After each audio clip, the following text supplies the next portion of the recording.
Bon, on nous a joué, on n'a pas joué notre génération. C'est la génération Laurent Kabila qui avait été jouée. Parce que Kabila, Laurent, qui avait accepté naïvement qu'on vienne libérer le peuple congolais alors que ça n'avait rien d'une libération. Moi, je ne fustige pas le fait que les gens disent que c'est un héros. Oui, je concède néanmoins.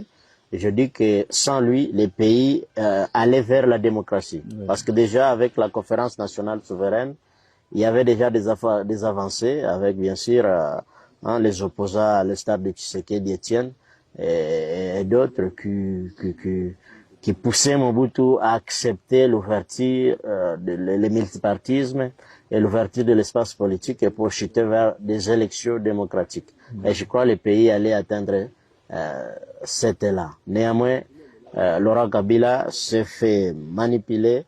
Il a été pris pour, n'est-ce pas, maquiller la vraie opération qui était le pillage des ressources naturelles. Comme ce qui se passe aujourd'hui avec l'AFC. Évidemment, avec Corneille Nangaa et Bertrand Bisimwa. On met comme le président les a appelés, des panthères devant. Donc vous ne pensez pas que ce soit pour la refondation de l'État du Congo? Ce n'est pas une refondation. Quel genre de refondation? Tu ne peux pas refonder un État venant la détruire.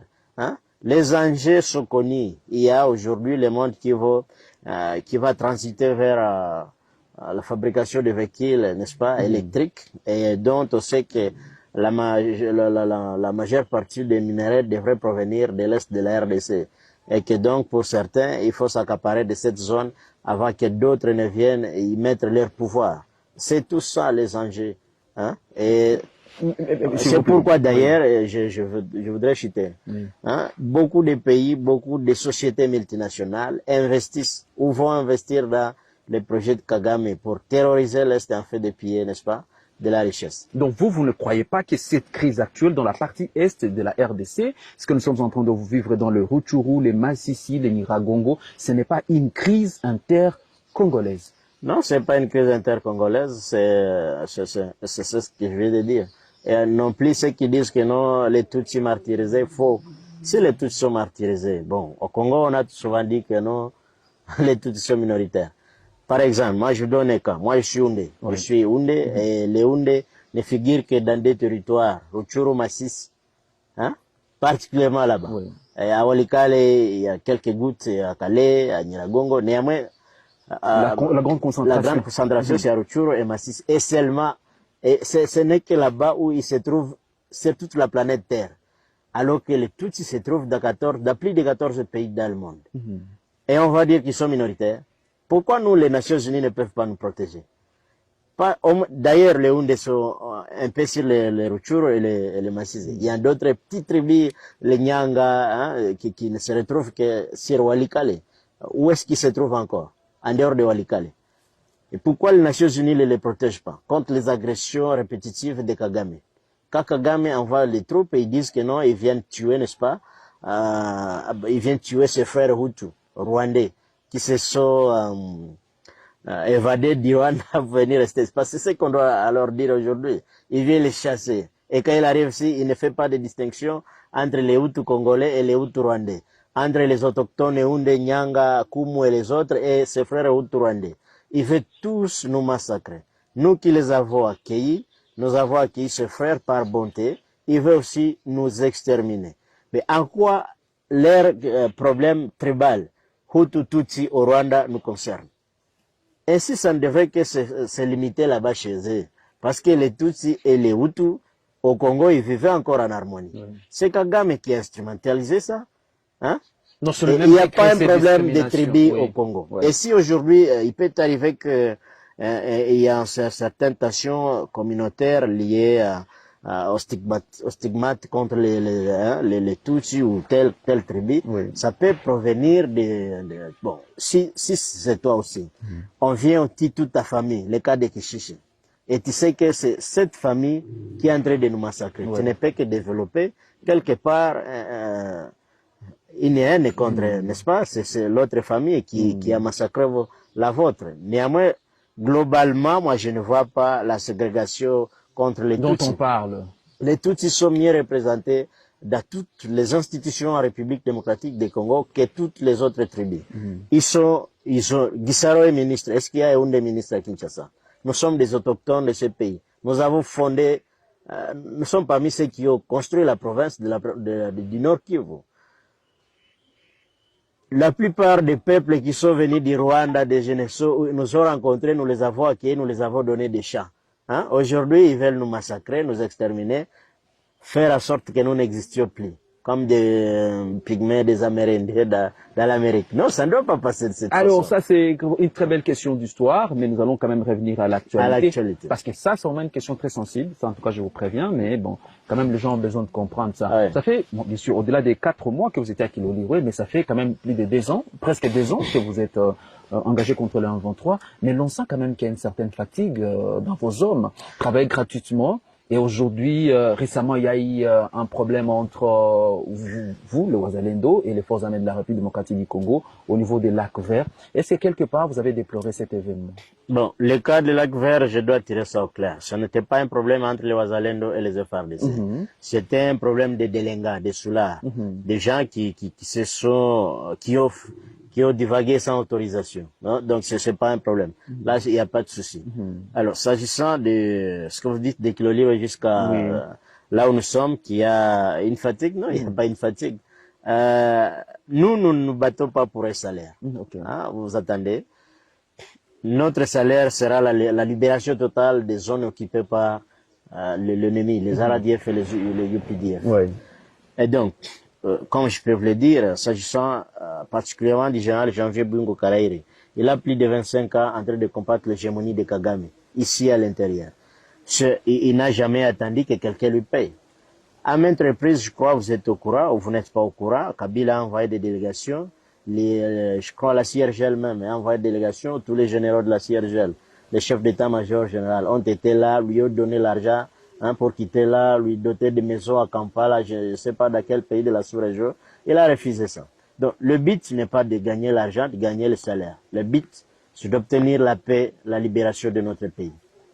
C'est ça ce qui nous motive. Très important. Vous avez également demandé pendant une période le départ des troupes de l'EAC, quelque chose qui a été acté. Mais après le départ des troupes de l'EAC, nous avons également la SADC. La confiance des maires ou carrément c'est une lutte qui est en train de pointer à l'horizon? Bon, vous savez que les missions diffèrent. Pour l'EAC, la RDC a gratuitement perdu l'argent dedans, sa contribution. Vous voyez, on avait joué, en fait, on n'avait pas, nos agents spéciaux de renseignement n'avaient pas bien joué leur rôle. Hein, avant de permettre au président de signer l'entrée de ces troupes kenyanes ou de l'EAC, il devrait d'abord beaucoup se renseigner, hein, sur exactement leur mission qu'ils devraient venir faire. Vous voyez, même le président aurait été versé en disant que les troupes ougandaises, kenyanes et ougandaises vont entrer par Bunagana et en train de frapper les M23. Curieusement, quand ils entrent, ils ont changé de discours et ils sont devenus amis. En partant, ils ont laissé de la logistique.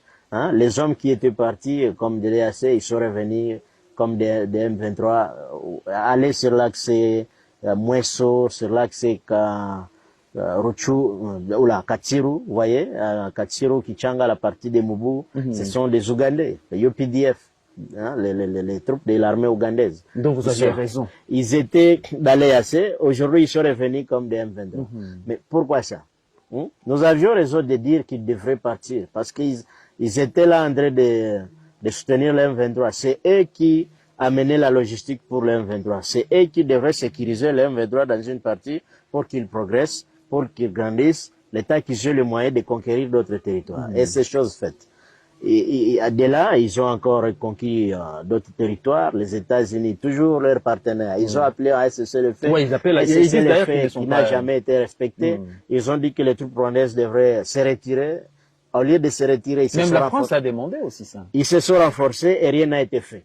Et ça Ni vous, les États-Unis. Hein? Mais ça nous range. On peut supposer que même les États-Unis étaient complices. Ils voulaient relaxer le M23, les permettre de déployer alors tous ces systèmes que vous avez évoqués, les systèmes radars antiaériens, des missiles, des mortiers SA-7, des mortiers à guidage JPRS qui peuvent descendre des avions de ligne, des drones. Tout ça, les M23 avaient le pouvoir de tirer ça où? Que ce soit Nanga. Est-ce que Nanga a l'argent pour acheter des systèmes radars antiaériens? Non, Nanga n'en a pas, même le Rwanda. Tout ce que nous voyons sur terrain, les chars de combat, tout ce que je viens de vous citer, le Rwanda n'a pas la capacité d'acheter ça. Donc ce sont ces partenaires que nous supposons être complices. D'ailleurs, ceux qui ont demandé le cessez-le-feu, qui sont en train de nous martyriser depuis des années. Hein? Alors, pour terminer, parce qu'en tout cas, l'État est en train de nous filer là. On a beaucoup de choses à parler, on a beaucoup d'informations à... Récemment, vous avez rencontré les chefs de l'État. Les photos ont circulé sur Internet et tout le monde s'attendait à la question d'escarmouche, mais les chefs de l'État privilégient les mécanismes de Luanda pour la résolution des conflits. En tant que volontaire dans cette guerre, est-ce que vous pensez que cette méthode est la bonne? Oui, bon, je sais pas récemment que j'ai rencontré ou avoir rencontré les chefs de l'État. C'est il y a trop longtemps. La photo a circulé avec, je crois, un retard d'une année. Ah voilà, ça c'est une très belle précision. On l'avait rencontré il y a longtemps. Alors, s'agissant du processus de Luanda, je crois que c'est ce que le président a toujours privilégié parce que il a toujours respecté ce que le président de la sous-région et d'autres partenaires ont toujours demandé.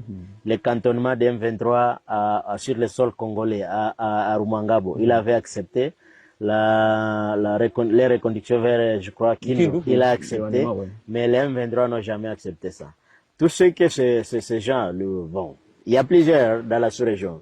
Hein, ils avancent. Comment, vous vous souvenez comment le Rwanda où l'FPR est arrivé à abattre Biarimana. Hein? Avant ça, il y a eu ce genre de négociations, de cessez-le-feu. C'est des jeux tactiques dans la guerre. Hein? On relaxe leurs troupes, on réarme, on réattaque. Les cessez-le-feu ont commencé de Bunagana, Nyesisi, Tongo, arrivé jusqu'à Kichanga, cessez-le-feu. Arrivé à Kiloliro, cessez-le-feu. C'est comme ça que nous, ils nous devancent. Et lorsqu'il faut le cessez-le-feu, les Rwandais et leurs partenaires arment leurs troupes sur terrain. Pendant que chez nous, le gouvernement congolais croise les bras. Et tous nos commandants observent les troupes traverser Kibumba, Kalengera, Tongo jusqu'à profondeur. Les munitions, armes, ça, les tendre même des embuscades. C'est louche. Et ils veulent ils pensent qu'ils peuvent combattre l'ennemi étant en profondeur pendant qu'ils savent là où ils passent. Mais c'est pas cool. Hein? Lorsque les gens vous suivent sur Kivu Morning Post, ils ont besoin d'un message d'espoir. Je sais pas, qu'est-ce que vous enverrez à toutes ces personnes qui se retrouvent dans les camps et celles-là qui vous suivent à travers le monde? Moi, j'ai toujours dit à notre population qui souffre dans des cas déplacés, moi aussi, je souffre, je suis pas chez moi. Je leur dis d'endurer, soyez un peu téméraires parce que nous voulons trouver une solution durable d'accepter que des étrangers puissent venir régner sur nous. Vous n'avez pas subi les offres d'être dirigé par des étrangers. Moi, j'ai étudié à Kichanga, je crois, en 2003, 2004. Vous voyez, à cette époque-là, il y avait encore des Rwandais où ils avaient des enfants qui venaient avec des pistolets à l'école. Ils pouvaient cracher sur l'enseignant sans que l'enseignant ne dise rien. Vous voyez, ce genre de vie, on ne veut plus ça. On ne veut plus de ça. Donc, en tout cas, la population, soyez rassurés. Nous allons mettre fin à cette situation. Je